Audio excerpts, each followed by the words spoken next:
Good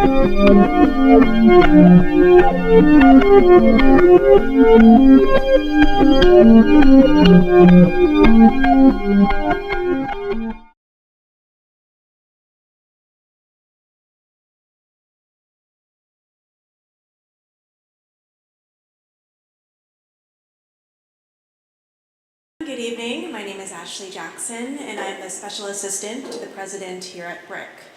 As you saw in the videos, supporting community media and media makers is integral to what we do here at BRIC, including our free speech programs, BRIC TV, and of course BRIC FLIX, which is our free monthly conversation and screening series here at BRIC. Each month, we partner with different organizations, and for tonight's program, we're honored to work with African Film Festival.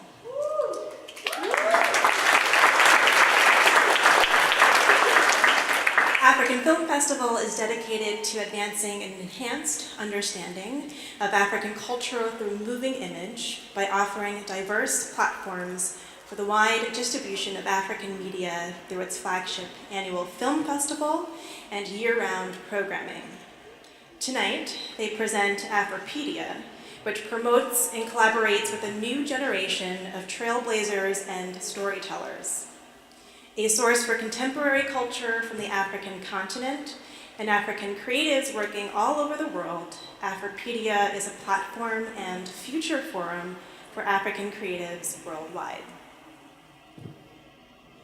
And your moderator for this evening is Rumbi Brianofa Petrozello. She is an avid supporter and student of African culture and education, as well as a writer and dancer. Her drive to gain and spread knowledge of African peoples and culture has led her to be associated with such organizations as the Zimbabwe International Film Festival and Pedro Reyes People's United Nations.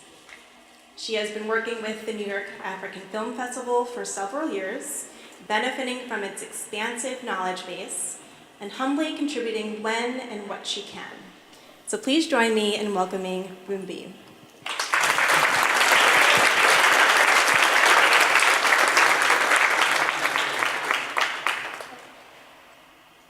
Thank you, Ashley.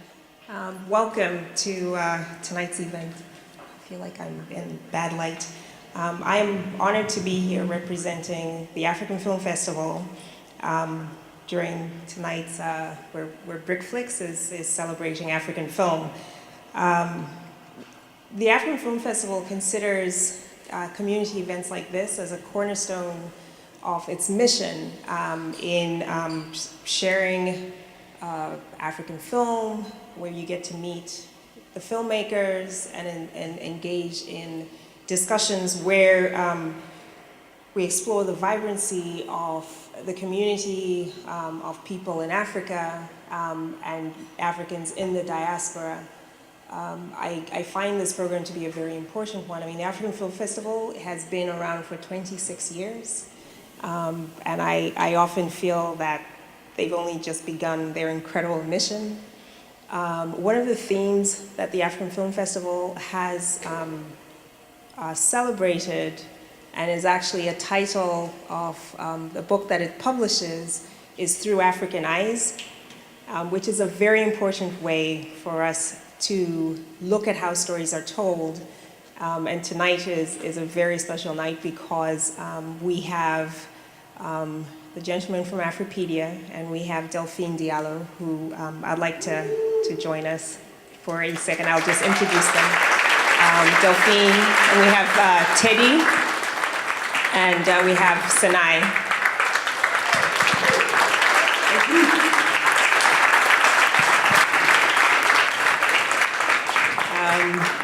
Afripedia was created by Teddy and Sanai and by Benjamin Taft, who will not be here with us tonight. And the theme of tonight's presentation is celebrating women, artists and creators. Afripedia started out as a 5-part documentary TV series and has become so much more. and the gentleman will speak about it a lot more later. But tonight, even though the documentary series does include men, tonight everything we see is looking at the incredible art that is being created by women on the continent of Africa and in the diaspora. So I will let them introduce themselves briefly, and then we will watch the work, and then I know you'll have lots of questions and many comments, and we'll take the night from there. 1, 2, 1, 2. Hi, my name is Delphine, and I'm really excited to introduce my work tonight to a beautiful Brooklyn, summertime. And Teddy and Sina are very committed to make you discover the power of the artists, you know, African diaspora all around the world. It's a big mission for them. I know them for 3 or 4 years, and they've been working all the time for this, all around the world. And I can't wait for you guys to discover this tonight. Thanks. Well, thank you, Dauphine. My name is Sanai Berhe. I'm a filmmaker, and I'm also the creative director of Afripedia. And I'm just happy that everybody's here today and coming out in such a beautiful day. So I want to say thanks to all of you. Yeah, and my name is Teddy Goitom. I'm the producer of Afripedia. And what you're going to see tonight is actually just 2 clips from Senegal and Ghana. They're actually half-hour episodes, so you're just going to get a glimpse of 2 artists that we really fell in love with and just followed their work. And we have also been following Delphine's work for a very long time, and we decided a couple of years ago to actually make it happen, and also to look at the African diaspora and see the connection with the continent. So tonight you're going to see the Delphine story, and I'm very honored to have her here also as well to do a show and tell and show her previous work. Thank you. Thank you. Voila.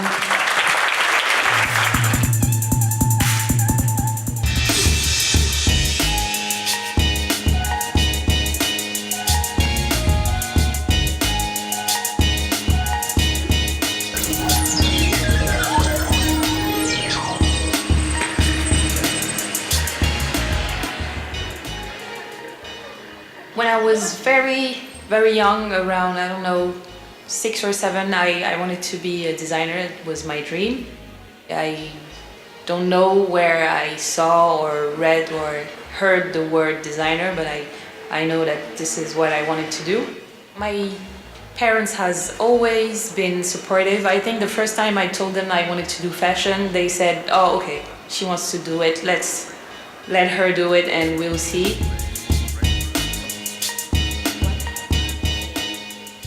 This is my atelier. It's an atelier of prototypes. This is a place where each and every prototype of my collections and the capsules or the collaborations with other artists are made. We have 3 people working here every day. We have an electrician as well for the luminescent clothes.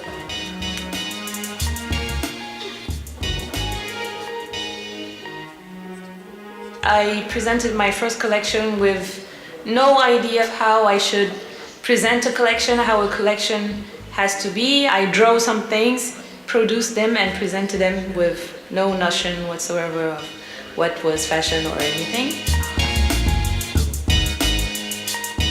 It has a strong echo from people who saw it.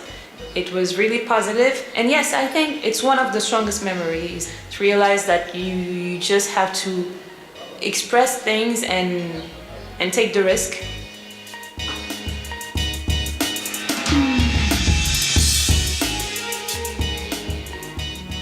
I think I have that style that made people travel, because when we organize our fashion show, we make sure it is in a universe that represents the collection, that materialize the collection. And this is one of our strong assets, to be able to transport people. it's not just about fashion, it's about art, it's about expression, so people need to feel it and people need to enter your universe, and this is a really important thing to me.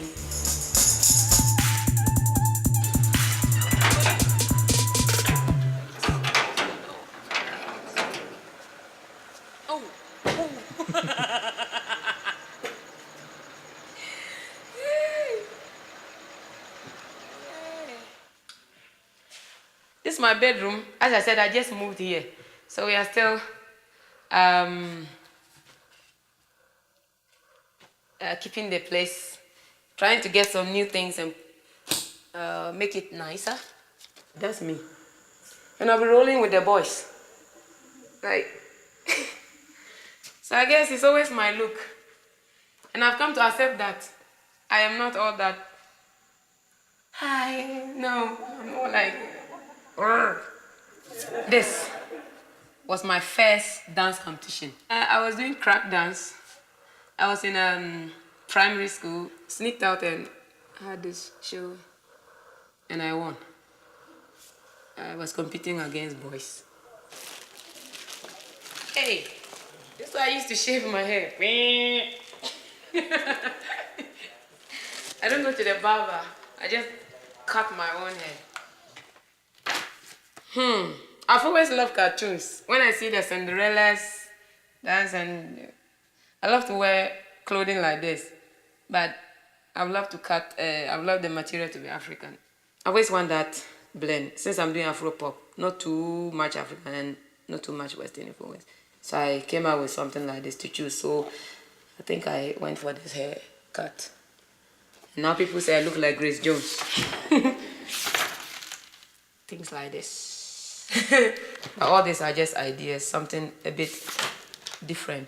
Then my name, I'll say, how do I want my name to be written? Maybe Wiyala, just the W and things. The full name is Wiyala Rejimba, which says the doer knows best. Whatever you do, you're the only one that can explain what you do. Nobody else can do that for you. And if you don't ask somebody what they do and try to understand what they do, we shouldn't judge them. Yeah, so just respect people for what they do.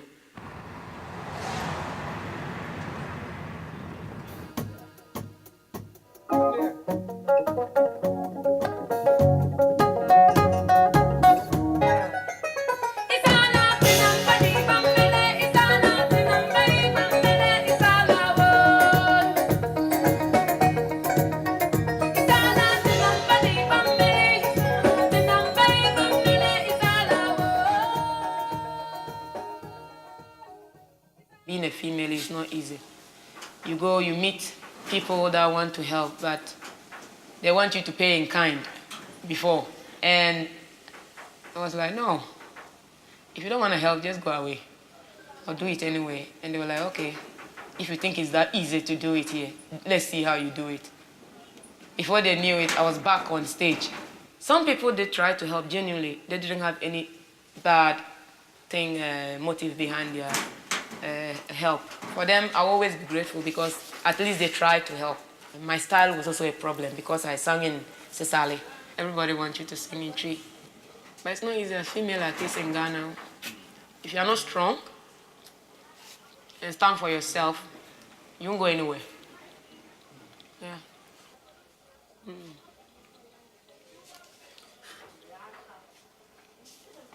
Hey! What? This one. One thing I like about her is that her style is different. Do you understand? You're trying to make me scary.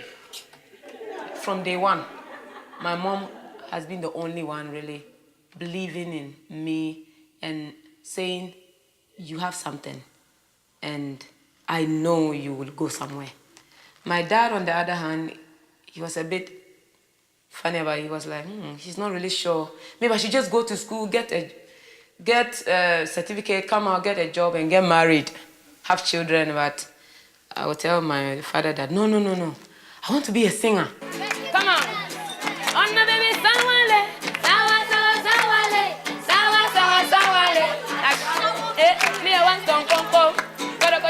So let's see how fast can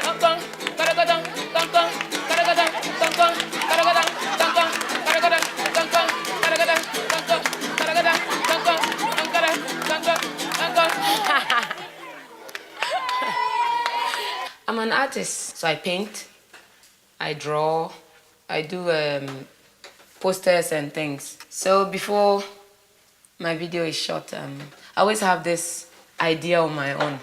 So I talk to the director. This is how I want it to be done. But I don't know how it will go. So he or she would then say, okay, fine. We do this first, we do this second, and we blend and we see how it works. But always I have something at the back of my head that this is what I wanted to learn. And I don't really try to copy what people wear. I just dress to be comfortable and what will look good on me. Because then my MC Hammer pants. I think I have a few. I have this.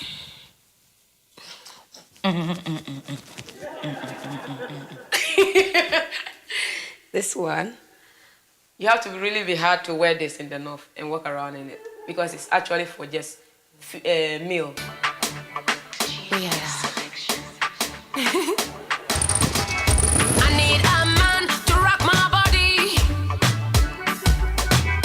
A big strong man to rock my body. And if he's ugly, I don't mind. He has that thing and I want to grind. I want to grind. I want to grind. Yo, I want to crush you. I've always wanted to stand out. People see me riding, they're like, oh, did you see the motorbike on the screen? She was riding it and then she picked the guy. The girl is carrying the guy, not the guy carrying the girl. And I can ride it, so, and I'm telling other females, you can do anything you want. You just have to come out and believe in what you can do. Rock My Body is not so African, but it's a cover from Soul Sister Wrecking Body. And I wanted to reach out to a different audience. Even though I do African music, I still love a lot of the Western songs from Tina Turner, Angelique Kidjo, Rihanna, Michael Jackson. And when you make me dance, I wanna scream your name. And when you make me dance, I wanna roll and roll. And when you make me dance, I wanna scream your name.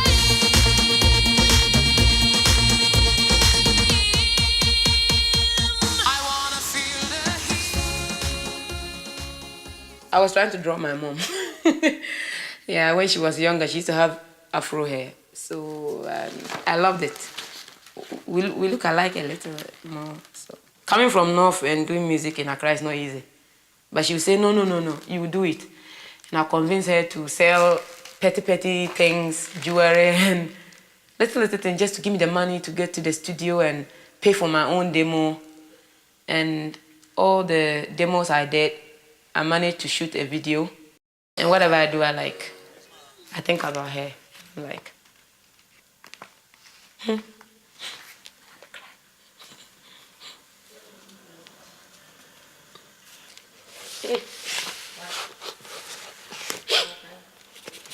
no. Being a female and from where I come from, if you're all females, they don't really respect you. Like, and my dad got married again and again because he wanted a male child and he thought we were all useless. So you are left to your own fate. Like, I did everything on my own. I didn't do anything criminal or get into something else. Yes, just kept pushing because that was like the only thing that could make me independent because I've always wanted to be independent. It's not easy to be a female in that part of Ghana, especially. The whole Ghana is really bad. In that part of Ghana, Africa, it's not easy. As a female, you just get married or whatever. But I said, no. I want to be independent, like stand on my own and make my own decisions. So Teddy and Sanai both came here from Sweden. They are a part of New Ink, which is an incubator at the new museum. Thank you.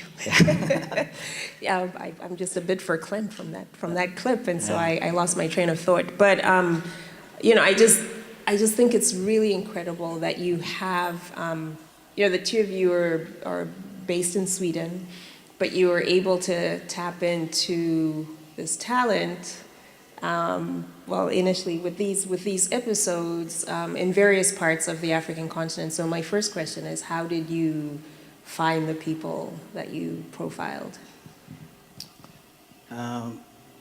I mean, this project started out actually in 2009.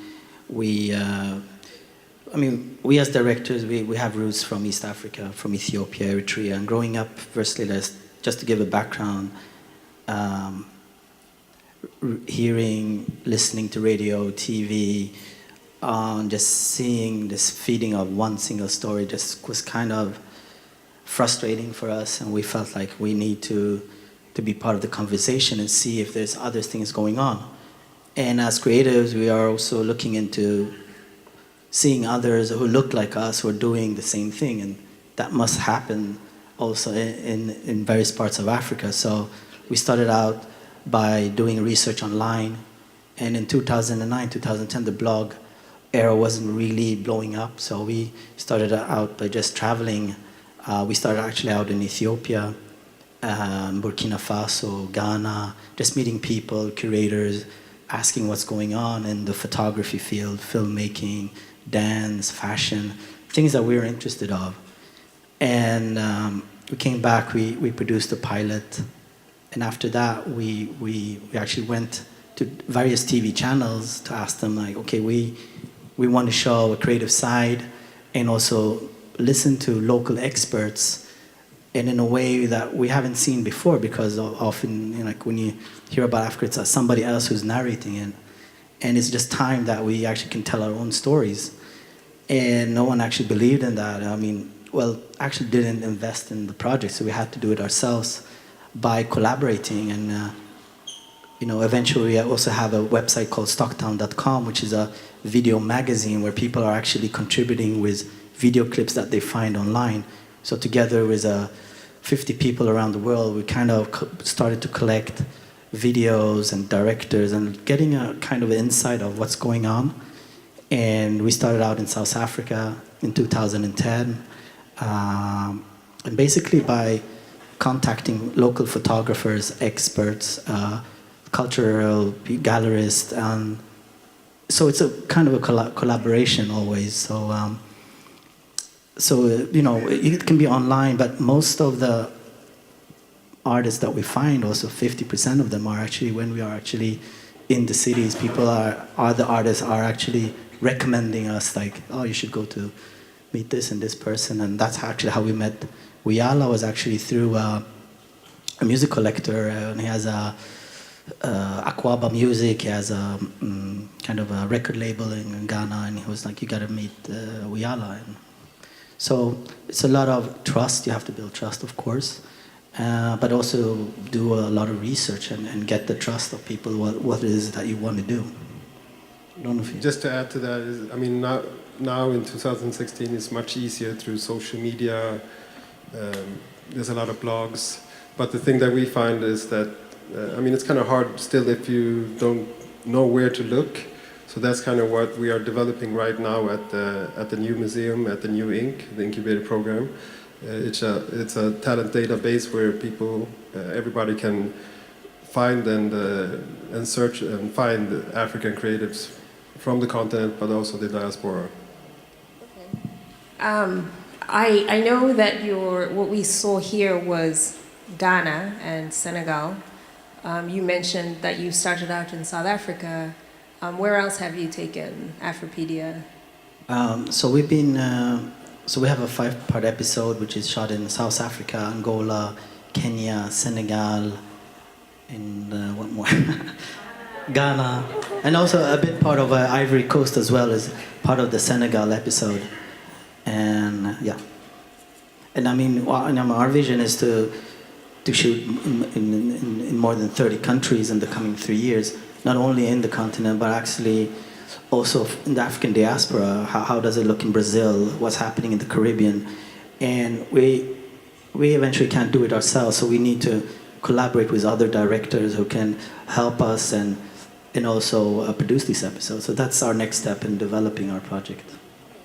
I know you mentioned initially when you took Afripedia to the various TV stations in Sweden, I'm guessing there was not a lot of attention and not any money at all. So my question is, like, now that Afripedia is getting more exposure, are you having better luck with the funding for this great series? I guess, I mean, this is really a passion project for us, and when we started out, we had to do a lot of other commission work to actually be able to finance Afripedia, and we still do a lot of commission work, like commercials and music video, to be able to finance this project. And moving here to New Ink and the incubator program is actually because I mean, we are two creatives. And the incubator actually is helping us to develop a business plan, help us to make this sustainable, which is our goal. We don't just want it to be a project, we want it to be something ongoing and be sustainable and be able to build something that will last. Yeah, and I can just add that like in 2010 when we were selling it to TV channels, it was not only for Swedish television, it was actually a lot of other, we were pitching for Arte, BBC, and well, what was very strange at that time was that many of the TV channels were actually asking us if we could actually get a kind of a celebrity who could come down from the West and do this kind of collaborate, then they could actually fund it, because they couldn't really trust, like, is our TV audience actually going to relate to the creative? And I think that's an issue that still is there among, I mean, maybe it's TV buyers or maybe it's the infrastructure, but so our plan is actually to produce more for online and get the audience there to see it, because it's also about access. How do we access content in the future? And I think mostly we have to go into online, go into mobiles, and be where the audience is. I also just want to add this weird thing that like one of our big executives told us, that from a big network, he said, when we showed him the series, he said that they weren't, the only Africans they want to see are dead Africans. So that was kind of hard to hear, but I guess we're going to prove them wrong. Yeah, that is that is very difficult to hear, especially as an African in the room who is alive at the time.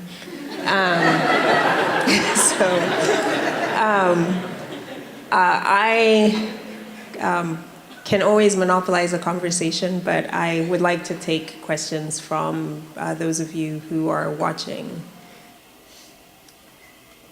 Yeah, I mean, the campaign that we're going to start is actually going to start pretty soon in September, where we're launching a whole new video editorial platform where the content is going to be live there.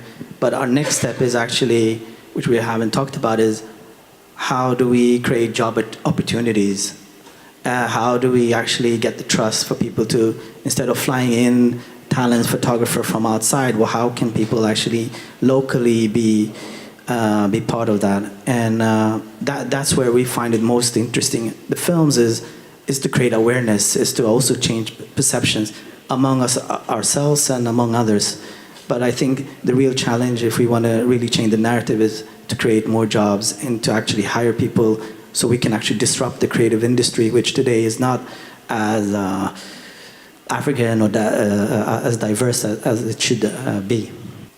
And you can follow it on afripedia.com. That's where we're going to create the platform. But also on another note, what is important is actually to have not only just to be active online, but actually have these kind of meetings and actually to see things and to create platforms and show and tells where people can talk about creativity.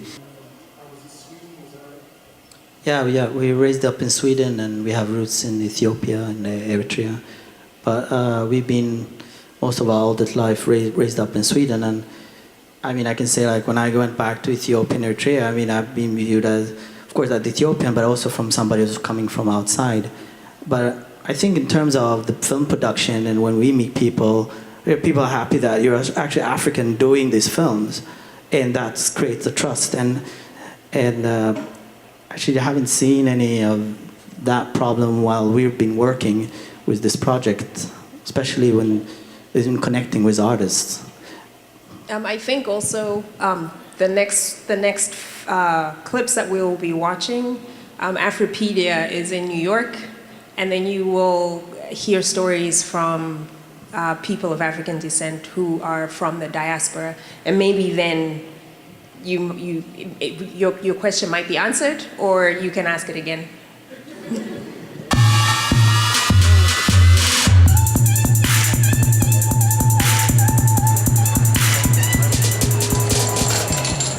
I want to do this.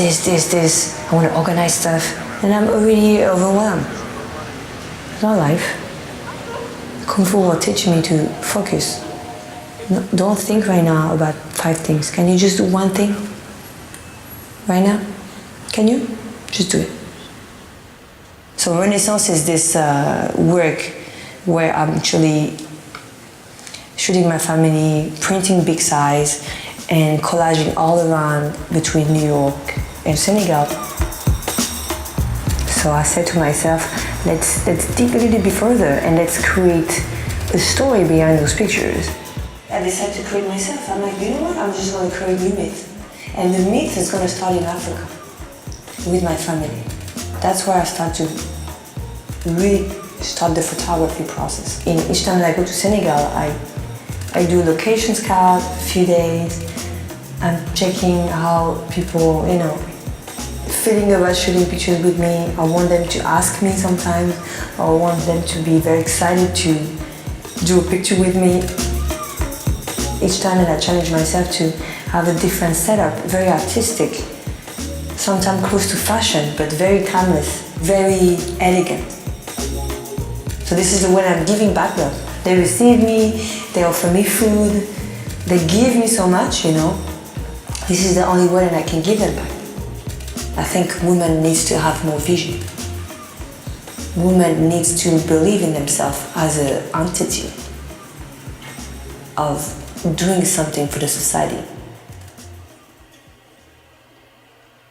My mother is from Nantes, who's a city outside Paris, and my dad is from Senegal. When I grew up, I think I wasn't mature enough to understand the struggle of my mom and my dad. They would bring us to the beach, and it was like the beach would be all white, right?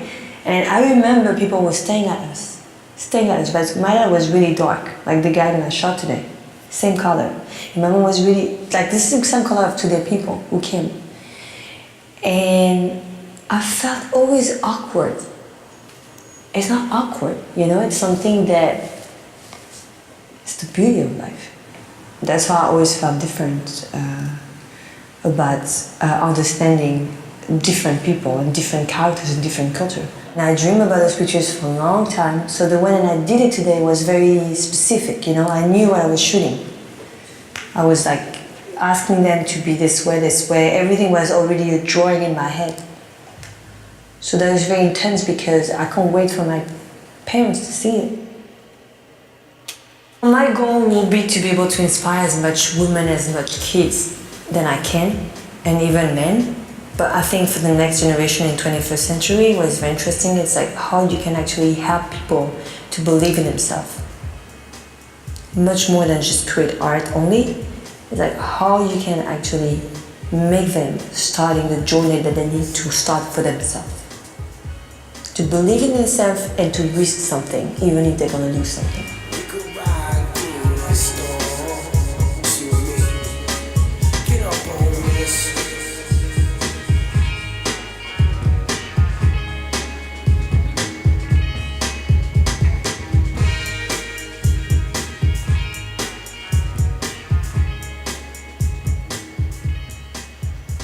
I want to be able to bring that enlightenment of life all around the world and bring it to my work to just spread it to people. To build an amazing journey and a story of a life who's connecting all the places all around the world in one big story.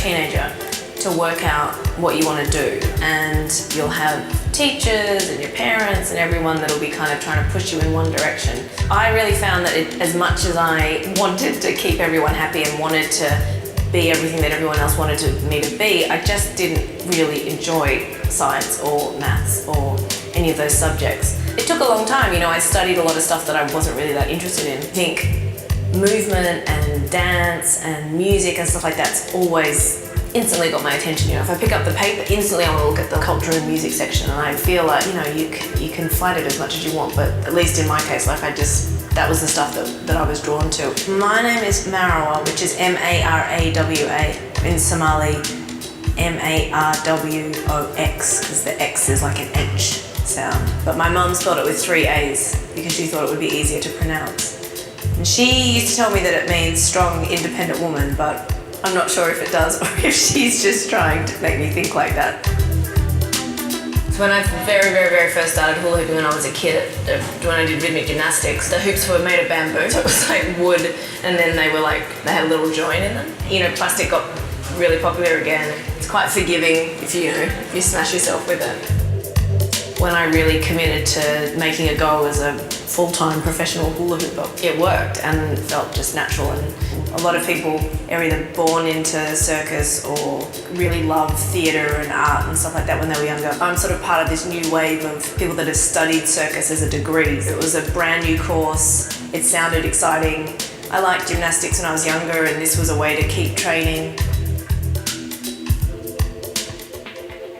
I really feel that hula hooping is more than just a circus trick. I teach it to students who also perform, but I also am really teaching it more like aerobics. Throughout the world, there's a lot of problems with health and exercise and stuff like that, and hula hooping is the easiest way to keep fit. You can do it anywhere. Anyone can do it.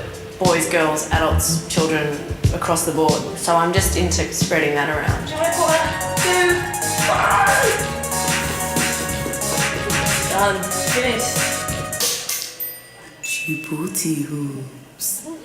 There was part of me that was really impressed with having built a career that was like, I didn't have to do 9 to 5, I could travel as much as I wanted, I could go anywhere I wanted to, I didn't have to be stuck to anything. And then I suddenly realized that was what I was stuck to. I couldn't stay in one place. Like, I had to keep moving and I have to keep going where the work is. If it's someone's birthday on that Saturday, I have to do my show instead. And suddenly I was like, oh no, this is equally a trap. I'm trapped either way. I'd much prefer to be doing this than to be stuck in one place. Somalis are nomads. I'm sure it's like that's part of the problem. My family's always traveled, so I feel much more comfortable moving around.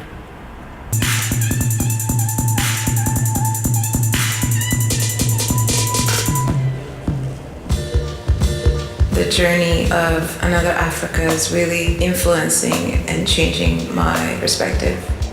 It was really important to make voices the most important priorities in Another Africa. Simply using the word Africa is loaded. People have so many ideas of what Africa is.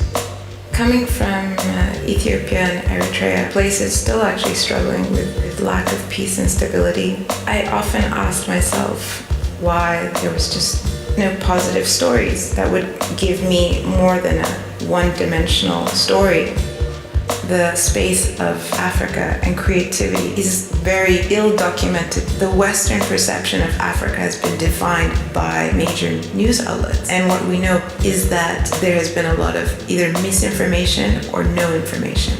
The stories that I discover are just phenomenal. Like a young kid in Soweto who does his own conception of fashion and editorial has an outlet through Another Africa. He needed it, and I created it. Africans themselves, or people that are interested somehow in Africa, are taking the onus on themselves, fill this space out with more stories, And I think that no topic will ever be definitively confined to a certain understanding. It's always evolving, it's always moving forward. And that's also another notion that I've really understood, is that sometimes we look for something called authentic or something called, let's say, a true African notion. But the reality is that culture is being recreated on a daily basis. We have contributors all over the world. It's just really collapsed this idea of distance and this idea of conversation being possible with people anywhere on the planet. It's like being a media channel makes the internet powerful is that it has the opportunity to bring democracy. People are finally getting to the place where they're hungry for this type of coverage. That means that we're making a difference and showing how creativity really has the power to influence. Okay, so tonight I want to introduce you a little bit my work because I want to try to explain to you what I'm doing in New York City and why I'm in New York. I'm French Senegalese, born in Paris. I'm 39 and I changed my life at 31. I had a job in a production company, art director, graphic designer. I was a part of the industry, music industry, and I was doing production work, 9 to 5. And I just burned, and I just changed. So I came in New York and I started from scratch. I didn't want to work for anyone 9 to 5 in the office anymore. I don't want to be sit. So, and my English was really bad. So I started to do waitressing, like waitressing in a Café Havana on Spring Street in Soho for a year and a half. I used the tips money to create the first story of my work, which means a multicultural, a global culture, which I never seen anywhere in 2009 when Obama was elected. And that was the first story of my move to New York. I don't want to just talk about black, I don't want to talk about just Western world, I want to mix everything together. So New York was a great platform for me to start the story.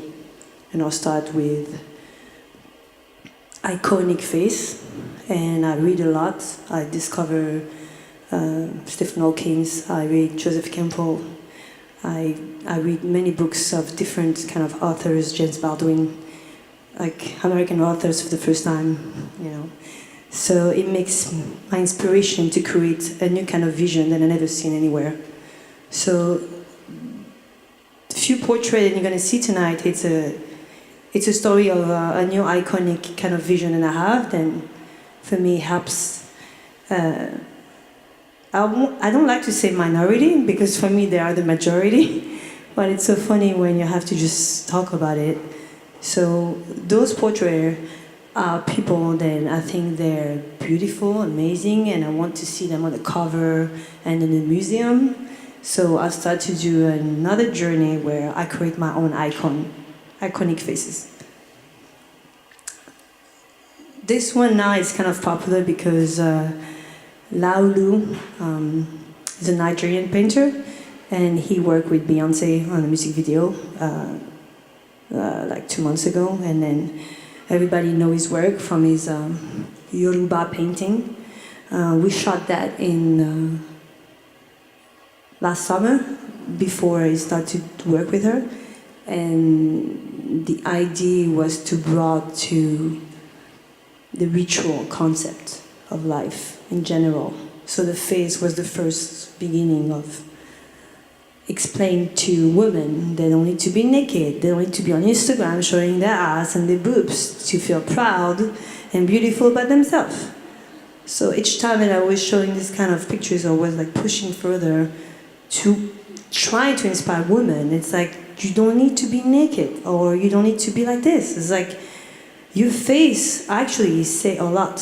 So this one is a series called Ines, and of course you see the third eyes on the top of the front. So this is one. This one, it was in 2012. I met this woman from Haiti, and she called me one day on Skype, and she showed me her work. She was living in Queens. Her name is Joanne Petitfrère. And I was kind of shocked. So the next day we shot the picture, and I make this piece like a pop culture piece in terms of Western vision and African vision. So finally I find the idea of like, this is a new story. I don't want to talk just about Africa because actually I'm not living in Africa, and at the same time I want to include it in my work, the tradition and the ritual of ancestors have been lost for a long time, at least for us, for my own education. So this piece say a lot, And thank you to the creator of this headpiece, because it's two pieces, one mask and one headpiece. Her name is Joanne Petitfrère. And the blue was an accident, by the way, which I love accidents when you're an artist. It's like I was playing with my plugin and I saw that blue and I'm like, yeah, it's great. I'm gonna talk with Andy Warhol right now and we talk about pop. And that's it, you know? Sometimes everything doesn't have to be in control. This one is the same woman that you see at the beginning, but 4 years after. And what is interesting, this piece is not the same woman. It's a student who was inspired by the first piece. Call me 3 years after and say, listen, I love the piece that you created before, and actually I love this woman and I create something similar. She's like 22 too, and she's from Haiti too. It's a very interesting story. It was published in Times last summer. So here's an interesting story. Those two girls, actually I was coming with my mom here and I saw this ad on the train, and this ad, if you can recognize the ad, is actually right now, it's this mother with these two girls, one boy and another little girl. She has 4 kids, and I met her 4 years ago on Instagram because I love those girls. I contact her and I'm like, listen, I need to shoot those girls. That's just, I don't know, they're amazing. So I shot them, and the mother didn't have enough money to buy food, right? But she didn't tell me anything.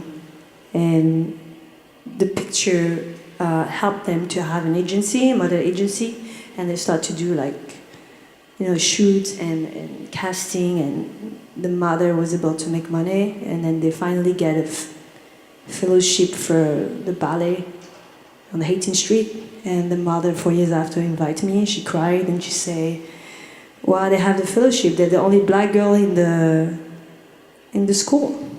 And actually they were the best. That's why they get the fellowship, by the way. It's not because of me. But the story is very interesting because through your vision, you help someone to see they're worth it. And it's, one more time, they don't need to be naked. They don't need to be not themselves. They have to be themselves all the time. So whatever you think about fashion, there is one thing that I learned, you're kind of better than fashion, but you don't know.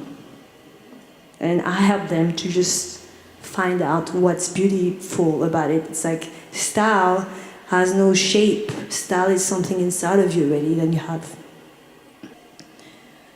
This one is Trey Harris. She's an actress. And same, she was coming on the shoot of the Highness series, the braids. And she just came like this, like wearing this. So I'm like, okay, girl, just put you there. It was like 4 pictures. That's what I'm saying one more time. Most of people believe we have a lot of work on the picture, but not really. The character is already existing in a real life. I bring him to the light, but we don't need that hair and makeup most of the time. This one is one of my work recent in Bamako, Mali, and I'm starting to create new queens. Same, she's not naked, just want to let you know. And this is amazing. What I'm saying is like she's elegant. There is an elegance in women that doesn't require her to show so much all the time. And I think it's a work that I'm going to keep doing, especially in Senegal, because I'm going to stay there the winter now. Oops, this is me. I'm not naked. Joking. So this is another work that I want to talk quickly because it's like deep, long. This is a ritual. So I mix 3 types of ritual, which is Yoruba, white painting, Buto, which is Japanese. And when I say Yoruba, there is eggs on the floor. So it's like you're broken the eggs and you keep like the rebirth. You're practicing rebirth all the time. So I broke 90 eggs. And I lose someone very close to me like 3 months ago. And art helps me to heal. So the idea is like I had to transform my own pain in painting myself in white and do another ritual. That's why I erase any trace of sexuality and you can see it's kind of a stone. So the entire body is freezing for moments of acknowledging the pain and to let go. So it's another work. This work is going to be exhibited in the Bronx on August 11 at No Commission, curated by Swiss Beats, and with videos and other collages. This is the same. So you're practicing the ritual, and then you're actually changing. So the mask is a 3D printing mask. So I'm working with new technology, and this mask is birth, life, and death. And it's been in knowledge for a long time. I Google it, and it's like Aztec ancestor mask. But when I actually created it, I didn't know. So what is interesting with vision, you have things that your intuition know, and then it happens that actually they're before you somehow, somewhere. So you find it after on Google. That's why Google is amazing. Et voilà, that's it. Thank you very much. Thank you. Voilà. Your question, ma'am?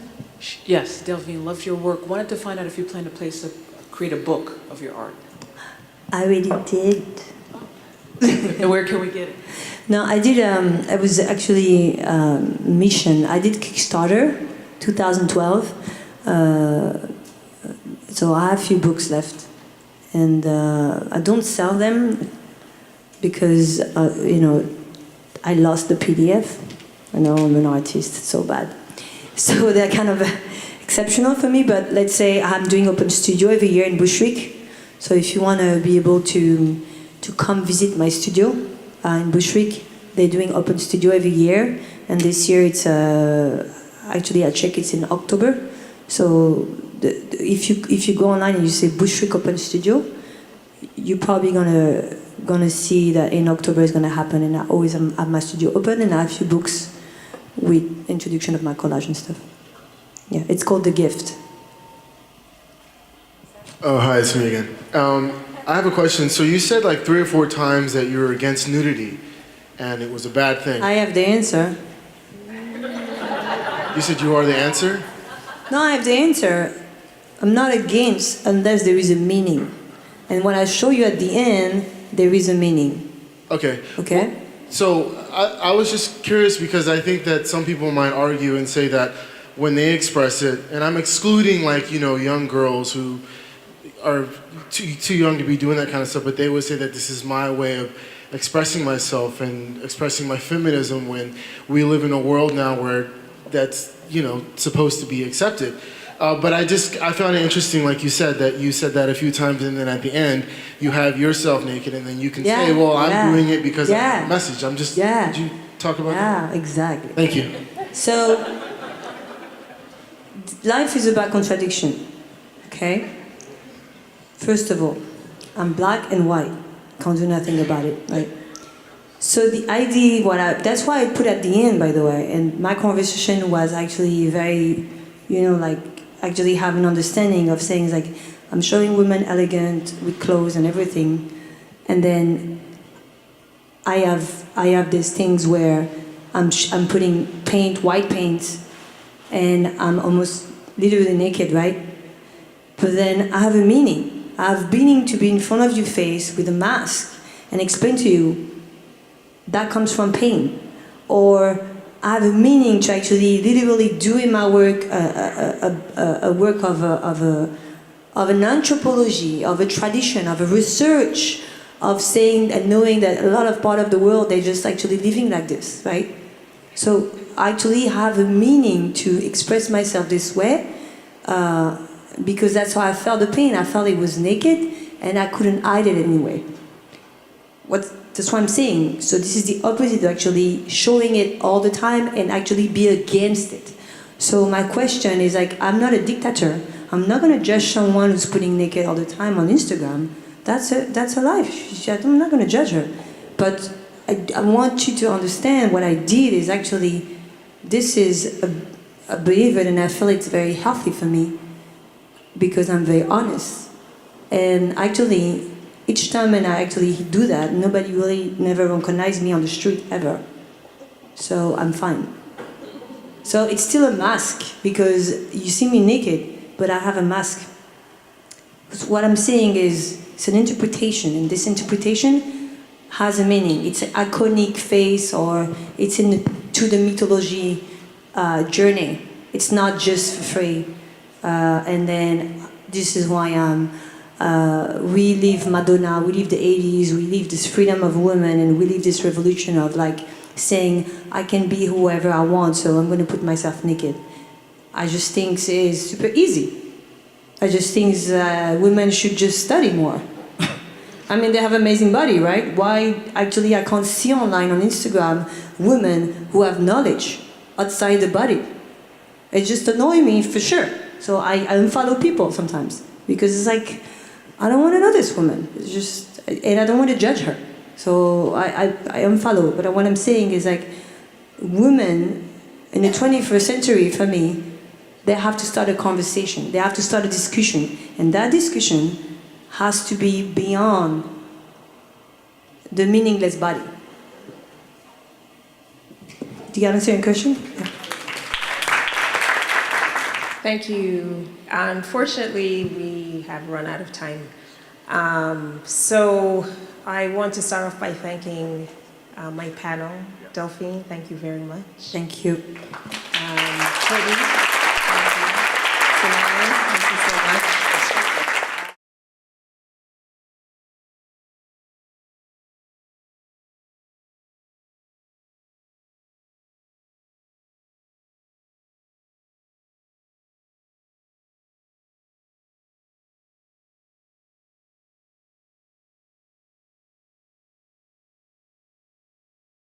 Thank